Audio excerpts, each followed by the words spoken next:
एक 19 साल की लड़की एलिजाबेथ होम्स लोगों को ये बताती है कि वो एक ऐसी मशीन बना सकती है जो कि हमारी कुछ ही खून की बूंदों से 200 मेडिकल टेस्ट कर पाएगी और इस मशीन की कॉस्ट बहुत कम भी होगी। लोगों ने उस पर बिल्कुल बिलीव नहीं किया और उसे इम्पॉसिबल कहने लगे। फिर एलिजाबेथ इस प्रोजेक्ट के ऊपर सिलिकॉन वैली में काम करने लग गई, जहाँ पे बड़ी बड़ी कंपनी जैसे एप्पल शुरू हुई थी।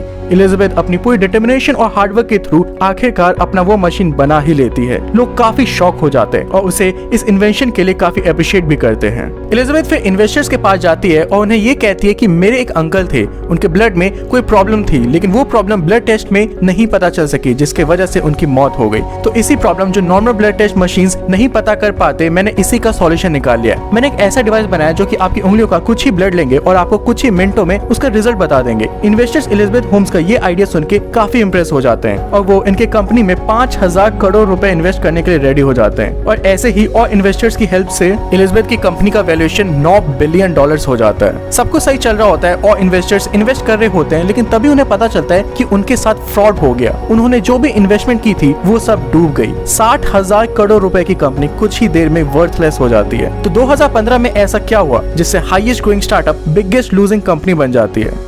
एलिजाबेथ होम्स वॉशिंगटन की रहने वाली है। वो बचपन से ही काफी इंटेलिजेंट थी और जब वो 8th ग्रेड में थी तब वो C++ के कंपाइलर्स चाइनीज स्कूलों में बेचा करती थी। होम्स ने जब स्टैनफोर्ड में एडमिशन लिया तो वो अपने कई अलग अलग आइडियाज पे काम करने लग गई और 2003 में उन्होंने अपना सबसे खास आइडिया स्टैनफोर्ड के प्रोफेसर्स को बताया। होम्स ने कहा कि वो एक ऐसा डिवाइस बनाना चाहती है जो कि हमारे ब्लड के कुछ ही बूंदों से कैंसर जैसी बीमारियों को पहले से पता कर सकेगी और इसके साथ साथ कई और मेडिकल टेस्ट में भी ये मशीन काम आएगी। ये चीज सुनते ही वो प्रोफेसर्स एलिजाबेथ के आइडिया को विरोध करने लगते हैं। उन्होंने कहा कि ये फिजिक्स के लॉ के खिलाफ है, तुम इस पे अपना टाइम वेस्ट ना ही करो तो अच्छा होगा। होम्स ने उस वक्त सोचा कि जब भी कोई रेवोल्यूशनरी आइडिया होता है, कुछ लोगों को वो शुरुआत में नामुमकिन जरूर लगता है। फिर वो कुछ और प्रोफेसर्स के पास जाती है और खुद को अच्छे से एक्सप्लेन करती है और फाइनली उनमें से 2-3 प्रोफेसर्स इस आइडिया के लिए मान जाते हैं। एलिजाबेथ होम्स ने फिर उन्हें बताया कि मुझे ये सारा सिस्टम बदलना है। सिर्फ छोटे से ब्लड टेस्ट के लिए इतने बड़े बड़े मशीन्स का इस्तेमाल करना और ऊपर से टेस्ट का रिपोर्ट आने में इतना टाइम लगना, ये सब अब चेंज होना चाहिए और इसे मुमकिन करेगा मेरा ये रेवोल्यूशनरी आइडिया।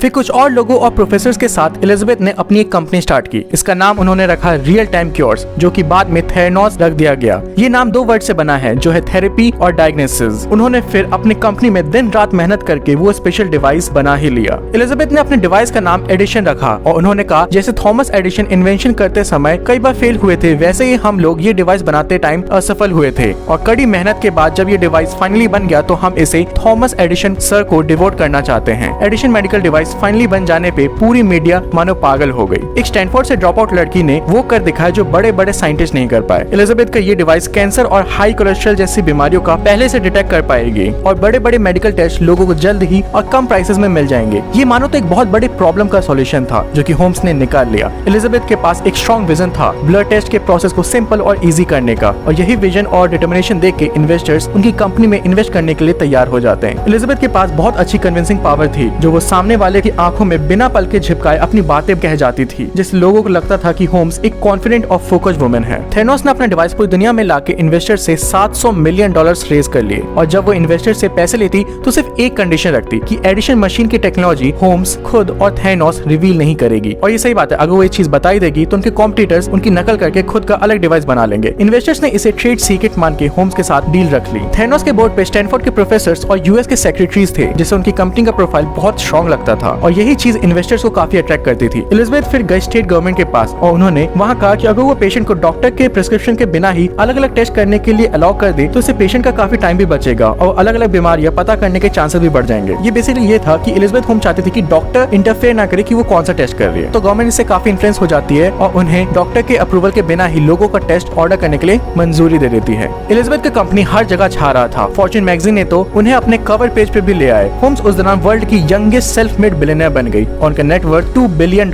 हो गया। 2015 में तो थेरानोस को बायोसेंस कंपनी ऑफ द ईयर का अवार्ड भी मिल गया। फिर उसी साल कुछ ऐसा हुआ जिससे ये कंपनी बहुत बड़ी मुसीबत में पड़ गई। वॉल स्ट्रीट जर्नल के एक रिपोर्टर ने कहा कि एलिजाबेथ होम्स ने पूरी दुनिया से झूठ बोला है, उनके पास ऐसी कोई मशीन है ही नहीं। ये न्यूज आते सब भौचक्के हो जाते हैं और उसी के बाद होम्स और थेरानोस का डाउनफॉल स्टार्ट हो जाता है। उस रिपोर्टर ने आगे कहा कि थेरानोस जो भी टेस्टिंग करती है उसमें से कुछ ही सिंपल वाले टेस्ट वो अपने डिवाइस से करती है और बाकी टेस्ट जो कि मुश्किल होते हैं वो ट्रेडिशनल मशीन से करती है और वो दुनिया को ये बताती है कि ये सारे मुश्किल ब्लड टेस्ट अपने ही डिवाइस से करती है। और रियलिटी ये है कि ऐसी मशीन तो एलिजाबेथ ने कभी बनाई ही नहीं। फिर रेगुलेटर्स और इन्वेस्टर्स ने इस मामले में अच्छी तरह से इन्वेस्टिगेशन शुरू कर दी और यूएस के फूड एंड ड्रग एडमिनिस्ट्रेशन को पता चला कि थेनोस जो भी टेस्टिंग कर रही है उसमें बहुत इरेगुलरिटीज है, जिससे पेशेंट का उल्टा नुकसान हो सकता है। फिर एफडीए ने उनको अपना लैब चलाने से भी मना कर दिया। और जब इन्वेस्टर्स ने अपनी तरफ से इस मामले में अच्छे से जांच की तो उन्हें भी ये पता चला कि उनके साथ धोखा हुआ है। एलिजाबेथ ने उन्हें पागल बनाया है। इन सब आरोपों के बाद भी एलिजाबेथ अपने आप को डिफेंड करने लगी। उन्होंने कहा कि जब भी कोई रेवोल्यूशनरी प्रोजेक्ट पे काम करता है तो कुछ लोग उसे पक्का अपोज करते हैं और ये एक प्रोजेक्ट का पार्ट ही है। चीजों को पूरी तरीके से बदलने का प्रोसीजर आसान नहीं होता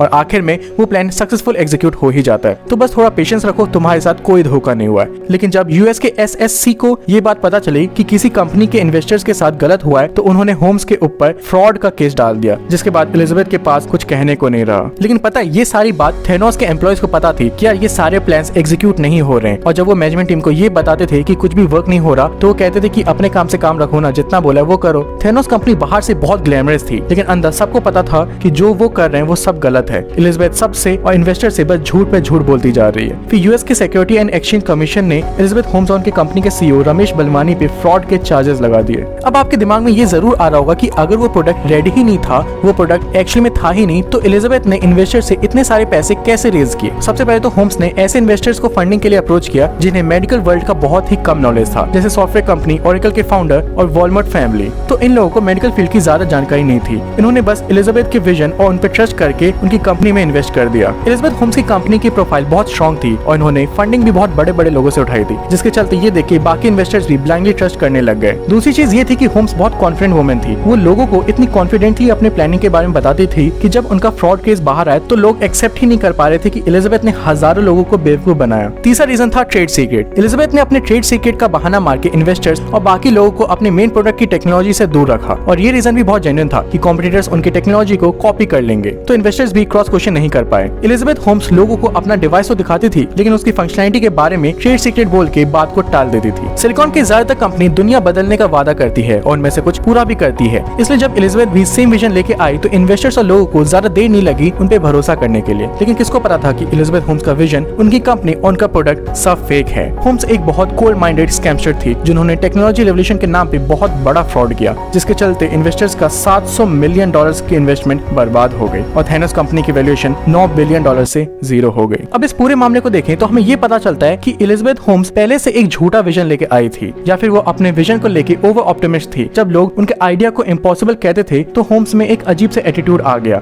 जिसके चलते उन्होंने उस प्रोडक्ट को बनाने का सोचा जो कि रियल लाइफ में पॉसिबल ही नहीं था। और जब वो प्रोडक्ट इवेंचुअली नहीं बन पाया तो ऑलरेडी इतना फेम, ट्रस्ट और ग्लैमरस मिलने की वजह से उन्हें झूठ पे झूठ बोलना पड़ा। चाहे रीजन कुछ भी हो, ये था तो फ्रॉड ही ना। तो दोस्तों ये थी एलिजाबेथ होम्स की कंपनी थेनोस की कहानी। अच्छा लगा तो प्लीज लाइक कीजिए एंड सब्सक्राइब कीजिए। Thank you so much for watching.